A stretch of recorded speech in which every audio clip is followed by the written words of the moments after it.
कोल्हापूर जिल्ह्यातील काही महत्त्वाच्या बातम्या आता आपण थोडक्यात पाहणार आहोत। त्यासाठी पाहूया संक्षिप्त बातम्या अर्थात फास्ट न्यूज। धर्मवीर छत्रपती संभाजी महाराजांच्या जयंतीचं औचित्य साधून रामानंद नगर जरगनगर इथं भक्ती शक्ती संगम हा भावगीत आणि भक्तिगीतांचा कार्यक्रम झाला। अवधूत गांधी अळंदीकर यांनी संतवाणीवर आधारित अभंग आणि भक्तिगीतं सादर केली। तसंच छत्रपती शिवाजी महाराज आणि छत्रपती संभाजी महाराजांच्या शौर्याचं स्मरण करून देणारी वीरश्रीयुक्त गीतही सादर करण्यात आली। हा कार्यक्रम यशस्वी होण्यासाठी पंकज पाटील, अक्षय मगदूम, सुजय मेंगाणे, धनंजय जरग यांच्यासह कार्यकर्त्यांनी परिश्रम घेतले। कोल्हापुरातील प्रदूषण नियंत्रण मंडळाच्या कार्यालयासमोर बंडखोर सेनेच्या वतीनं निदर्शनं करण्यात आली।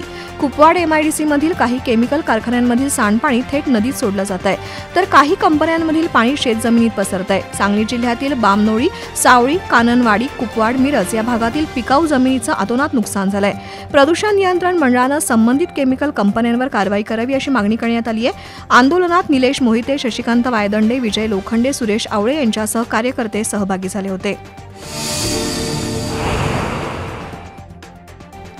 इचलकरंजीतील डॉक्टर दशावतार बडे यांची 3 जणांनी जादा परताव्याचा आमिष दाखवून 93,35,000ची फसवणूक केली होती। या प्रकरणी एकूण 7 जणांच्या विरोधात फसवणुकीचा गुन्हा दाखल झालाय। त्यापैकी वर्धा इथल्या मोहन साहू, नागपूरच्या रितेश वंजारी आणि अनिश शहा अशा 3घांना पोलिसांनी अटक केली आहे। तर आज नागपूरच्या निष्कर्ष गेडाम याला अटक करण्यात आली। न्यायालयानं त्याला 26 मे पर्यंत पोलीस कोठडी सुनावली आहे। अजूनही उर्वरित 2घांचा पोलीस शोध घेत आहेत। जयसिंगपूरमधील हर्षवर्धन अपार्टमेंटच्या दुसऱ्या मजल्यावर 42 वर्षीय सरताज बाबासो पेंढारी राहतात। आज दुपारी गॅलरीत फिरत असताना पेंढारी यांना चक्कर आली आणि तोल जाऊन ते दुसऱ्या मजल्यावरून खाली पडले। जखमी सरताजला नातेवाईकांनी तातडीनं हॉस्पिटलमध्ये दाखल केलं, पण उपचारापूर्वीच त्यांचा मृत्यू झाला। पोलिसांनी घटनास्थळी पंचनामा करून मृतदेह विच्छेदनासाठी शासकीय रुग्णालयात दाखल केला। सरताज यांच्या अकाली मृत्यूमुळे त्यांच्या कुटुंबियांना मोठा धक्का बसलाय। सद्गुरू वामनराव पै प्रणीत जीवन विद्या मिशनच्या वतीनं कोल्हापुरातील ज्ञान साधना केंद्राच्या रौप्य महोत्सवी सोहळ्याचं आयोजन केलं होतं।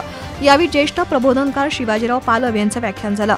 कर्म करताना सकारात्मक रहा, तेच सुखी जीवनाचं गुपित आहे असं त्यांनी सांगितलं। यावेळी दिगंबर जगताप, अजय रानके, डॉक्टर वैशाली वीरकर, प्रकाश वीरकर, संग्राम जाधव, सागर सारंग यांच्यासह कोल्हापूर, सांगली, बेळगाव केंद्रातील पदाधिकारी उपस्थित होते।